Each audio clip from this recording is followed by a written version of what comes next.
Praise the Lord. இயேசு கிறிஸ்துவின் அன்பின் வாழ்த்துதல் உங்கள் அனைவருக்கும் தெரியப்படுத்துகிறேன். இன்று இயேசப்பா நம்மோடு என்ன பேசுகிறார் என்று நாம் பார்க்க போகிறோம். சங்கீதம் 56:11 தேவனை நம்பியிருக்கிறேன், நான் பயப்படேன். பிரியமான தேவச்சனமே, அநேக பயத்துல வாழ்ந்துட்டு இருக்கீங்களா? பயமே வாழ்க்கையா இருக்கா? எங்க போனாலும் பயமா இருக்கா? என்னை கைவிட்டு போயிட்டாங்க, பயமா இருக்கு. நான் நம்பியிருந்தவங்க என்னை விட்டு போயிட்டாங்க, பயமா இருக்கு. ஐயோ, ஏதோ ஒரு வியாதி என்னை தொடருது, பயமா இருக்கு. ஃபைனான்ஸ் ப்ராப்ளம், பயமா இருக்கு. இப்படி அநேக பயத்தோடு வாழ்ந்திருக்கிற தேவ பிள்ளைகளே, கர்த்தர் இன்றைக்கு உங்களோடு பேசி கொண்டிருக்கிறார்.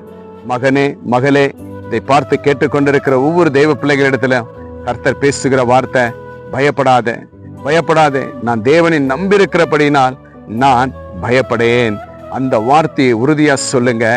என் தேவன் என் பட்சத்தில் இருக்கிறார், என் இரட்சகர் என்னோடு கூட இருக்கிறார், செய்யங்கொடுக்கிற இயேசு என்னோடு கூட இருக்கிறார் என்று விசுவாசத்தோடு உங்களுடைய பயத்தை நீங்கள் நீக்கி, என் தேவன் எல்லாவற்றுக்கும் என் கூட இருந்து என்னை பலப்படுத்துவார் என்று சொல்லி இந்த நேரத்துல நீங்க விசுவாசிங்க. இந்த நேரத்துல முழங்காலிடுங்க. இந்த நேரத்துல நீங்க செபிங்க. கர்த்தர் உங்களுக்கு ஒரு நல்ல தைரியத்தை கொடுத்து நீங்க எதுக்கெல்லாம் பயந்திருக்கிறீர்களோ எல்லா பயத்தையும் விலக்கி பாதுகாத்து உங்களை ரட்சிக்கிற இரட்சகராய் காணப்படுகிறார். அன்பான தேவ பிள்ளைகளே, நமக்கு எப்போ பயம் வரும் என்றால் விசுவாசத்தை விட்டு போகும் பொழுது பயம் வரும். எலியா கூட தேவனோடு நல்லா இருந்த ஒரு மனுஷரு, திடீர்னு அவருக்கு ஒரு பயம் வந்துடுச்சுங்க. ஆனாலும் அந்த பயத்துக்கு மத்தியில தேவன் போய் உதவியா இருந்து ஆண்டவர் எலியாக்கு சொல்றாருங்க, இன்னும் நீ பயணிக்க வேண்டியது அநேக தூரம் என்று ஆண்டவர் வாக்கு கொடுத்து ஆசீர்வதித்து பலப்படுத்தினார்.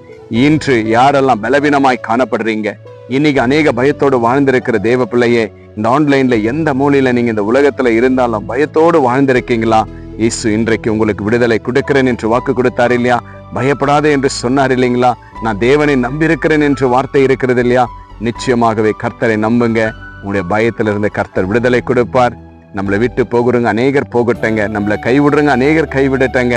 ஆனா நம்ம அப்பா இயேசப்பா ஒருபோதும் நம்மளை கைவிட மாட்டார் என்று உறுதியா நம்புங்க, விசுவாசிங்க.